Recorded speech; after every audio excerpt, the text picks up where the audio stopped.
গুরুর দেওয়া কয়েকটি গান্ধার কাহন সম্বল করে জীবক দেশে ফেরার জন্য বণিকদের পশমের গাড়িতে উঠে পড়ে।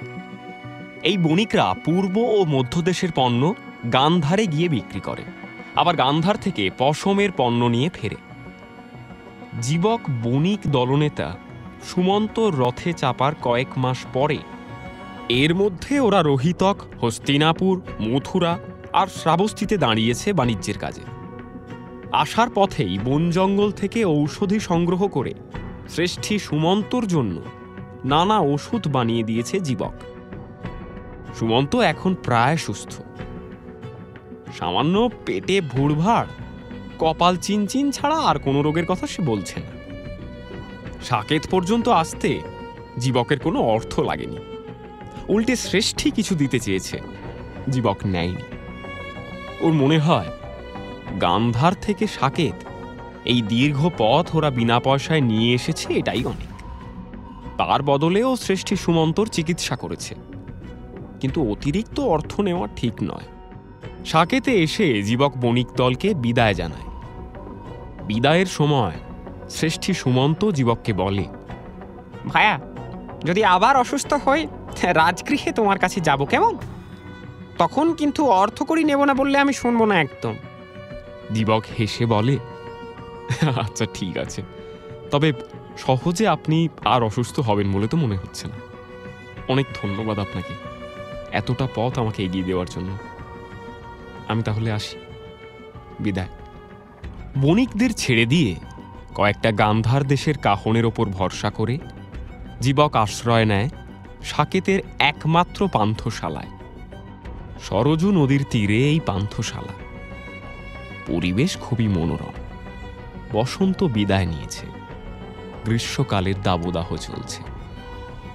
এখন নদীর ধারের পান্থশালায় গবাক্ষের পাশে বসলে প্রাণ জুড়িয়ে যায়। নদী থেকে ঝিরিঝিরি শান্ত হাওয়া উঠে এসে শরীরে লাগে। বিশ্রামের জন্য এই পান্থশালা আদর্শ। এখানে খাওয়া দাওয়াও খুবই উন্নত মানের, তবে এই অতিথিশালা খুবই ব্যয়বহুল, খরচা প্রচুর। জীবকের সংগ্রহে যা অর্থ আছে তাতে বড় জোর 2 দিন থাকা যাবে এখানে। তারপর কি হবে? যদি তার মধ্যে রাজগৃহে ফেরার জন্য কোনো যানবাহন পায় তো ভালো, না হলে না খেয়ে গাছতলায় দিন কাটাতে হবে। প্রাণ বাঁচানোই মুশকিল।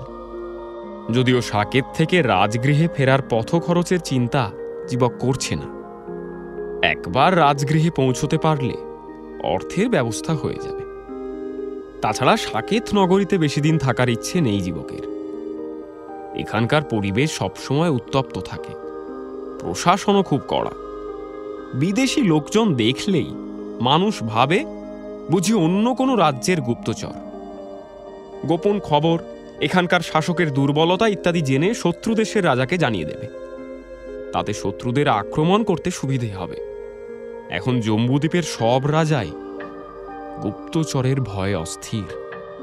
তবে সাকেতে সেই অস্থিরতা অন্য নগরীর থেকে অনেক বেশি। 1.5 দিন যেতে না যেতেই জীবকের মুদ্রার থলি ফাঁকা হয়ে যায়।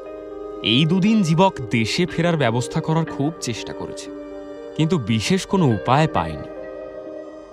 ভাড়ায় বারাণসীর রথ বা ঘোড়া পাওয়া গিয়েছে, কিন্তু তার জন্য যা অর্থ লাগবে তা তো জীবকের কাছে নেই। আর একটানা রাজগৃহে কোনো রথ বা ঘোড়ার মালিক যেতে রাজি হয়নি। একটি বণিক দল পাওয়া গিয়েছিল, তারাও বারাণসী পর্যন্তই যাবে। প্রবল গরমের মধ্যে 2 দিন অনেক ঘোরাঘুরি করেও কোনো লাভ হয়নি। এদিকে গাঁটের অর্থ শেষ। জীবক এখন কি করবে? তাছাড়া নগরের মধ্যে ইতস্তত চলাফেরা করছে, অনেকের নজরে পড়েছে সেটা। 2 জন উগ্র ইতিমধ্যেই পথ আটকে ওকে জিজ্ঞাসাবাদ করেছে। তাদের কথা এবং আচরণে যথেষ্ট সন্দেহ রয়েছে। যদি ওরা রাজার কাছে গিয়ে খুব বাজে নালিশ করে তাহলে জীবকের অবস্থা অবিলম্বে খারাপ হবে। দ্রুত এই নগরী ছেড়ে চলে যাওয়া দরকার, কিন্তু কোনো উপায় তো পাওয়া যাচ্ছে না। এইসব দুশ্চিন্তায় অস্থির হয়ে জীবক নিজের কক্ষের মধ্যে পায়চারি করছে। কখনো বসছে নিজের শয্যায়, আবার উঠে দাঁড়াচ্ছে, আবার ঘরের মধ্যে এই মাথা ও মাথা করছে। এমন সময় দ্বারে কেউ কড়া নাড়ে। জীবক দরজা খুলে দেখে পান্থশালার প্রধান কর্মচারী দাঁড়িয়ে আছে। জীবক বলে, আরে আসুন আসুন, ভেতরে এসে বসুন। কর্মচারী কড়া গলায় বলে, না, বুঝতে হবে আসিনি, প্রভুর আদেশ আপনাকে জানাতে এসেছি। জীবক মনে মনে শিউরে ওঠে। যা ভয়ও পাচ্ছিল ঠিক তাই। এখন কি হবে কে জানে। মনের মধ্যে এসব চললেও জীবক বাইরে কিছুই বুঝতে দেয় না। সে নরমভাবে বলে, বলুন, আপনার প্রভুর কি আদেশ? প্রধান কর্মচারী বলে, আপনি যে অর্থ জমা দিয়েছিলেন তার উপযোগী সেবা আপনাকে আমরা দিয়েছি। এরপরেও এখানে থাকতে গেলে আপনাকে আরো অর্থ দিতে হবে, না হলে এখনই এই অতিথিশালা ত্যাগ করতে হবে আপনাকে। ভিতরে চরম উদ্বেগ, কিন্তু জীবক বাইরে খুবই স্বাভাবিকভাবে বলে, হ্যাঁ সে তো নিশ্চয়ই। অর্থ না দিলে আপনারা কেনই বা সেবা দেবেন? আচ্ছা, অর্থ কি এখনই দিতে হবে? আমি যদি রাতে দিই অসুবিধে আছে? কর্মচারী বেশ কড়া। সে বলে, অসুবিধে তো আছে, প্রভুর স্পষ্ট আদেশ, অগ্রিম অর্থ না পেলে কাউকেই অতিথিশালায় থাকতে দেওয়া যাবে না। এখানে দেশ বিদেশের লোক আসে, বাকি পড়ে গেলে সেই অর্থ আদায় করা খুব কঠিন। তাছাড়া কে কবে কখন চুপি চুপি কেটে পড়বে কে বলতে পারে। জীবক বিজ্ঞের মতো মাথা দুলিয়ে বলে, হ্যাঁ সে তো ঠিক কথা, ঠিক কথা। তাহলে এক কাজ করুন। বলে জীবক নিজের থলিটা কর্মচারীর দিকে এগিয়ে দেয়।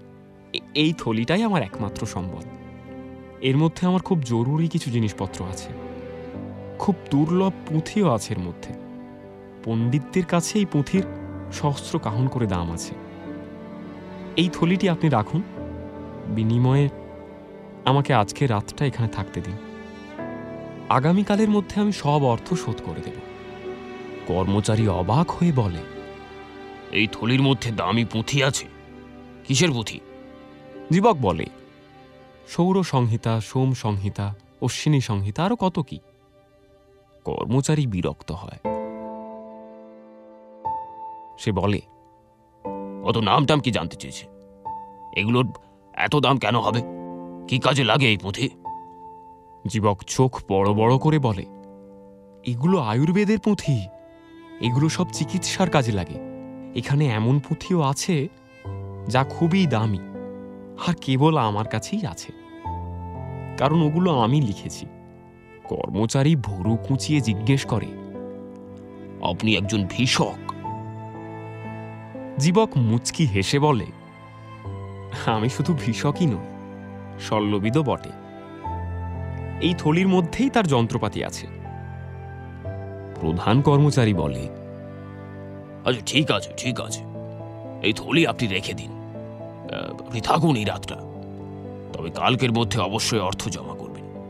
এই কয়েক প্রহর আমি নিজের দায়িত্ব আপনাকে থাকতে দিলাম। জীবক হাঁপ ছেড়ে বাঁচে। প্রধান কর্মচারী চলে যাবার পর আবার নিজের শয্যায় শান্ত হয়ে বসে। কিছুটা সময় পাওয়া গেছে, তার মধ্যেই কোনো উপায় খুঁজে বের করতে হবে। এমন সময় দ্বারে আবার শব্দ। আবার কি এলো? এই তো অতিথিশালার কর্মচারীকে বুঝিয়ে সুঝিয়ে বিদায় করলো জীবক। জীবক এইসব ভাবছে, তার মধ্যে দরজায় আরো জোরে আঘাত পড়ে। বাইরে যে আছে তার সামান্য আক্ষেপও সহ্য হচ্ছে না। দরজার আওয়াজে তা স্পষ্ট বোঝা যাচ্ছে কে এভাবে দরজায় আঘাত করছে। ভয়ে ভয়ে জীবক দরজা খোলে, আর তারপর আরো ভয় পেয়ে যায়। একজন নয়, একাধিক লোক দরজার বাইরে দাঁড়িয়ে আছে। এরা কারা? প্রত্যেকের হাতেই অস্ত্র, মাথায় পাগড়ি। এদের যে নেতা তার মোটা গোঁফ, চোখ দুটো জবা ফুলের মতো লাল। জীবক ভয়ে ভয়ে জিজ্ঞেস করে, কি কি চাই? কাকে চাই? মানে এখানে আপনারা আমি ঠিক বুঝতে পারছি না। অস্ত্রধারীদের নেতা কর্কশ গলায় বলে, আমি হচ্ছি সাকেতের মান্ডলিক রাজার একজন রাজভট। তোমার কাছে এসেছি। তোমাকে এক্ষুনি রোহারিক মহামাত্র বিপ্রসেন হাজির হওয়ার নির্দেশ দিয়েছেন। চলো আমাদের সঙ্গে। প্রহারিক মহামাত্র, অর্থাৎ তিনি নিশ্চয়ই নগরের প্রধান বিচারক, দণ্ডপাল। তাহলে কি জীবক যা নিয়ে দুশ্চিন্তা করছিল তাই সত্যি হবে? এখন এরা ওকে ধরে নিয়ে যাবে আর ওকে বিচার সভায় গুপ্তচর সন্দেহে বিচার শুরু করবে। কি সর্বনাশ! জীবকের হাত পা ঠান্ডা হয়ে যাচ্ছে।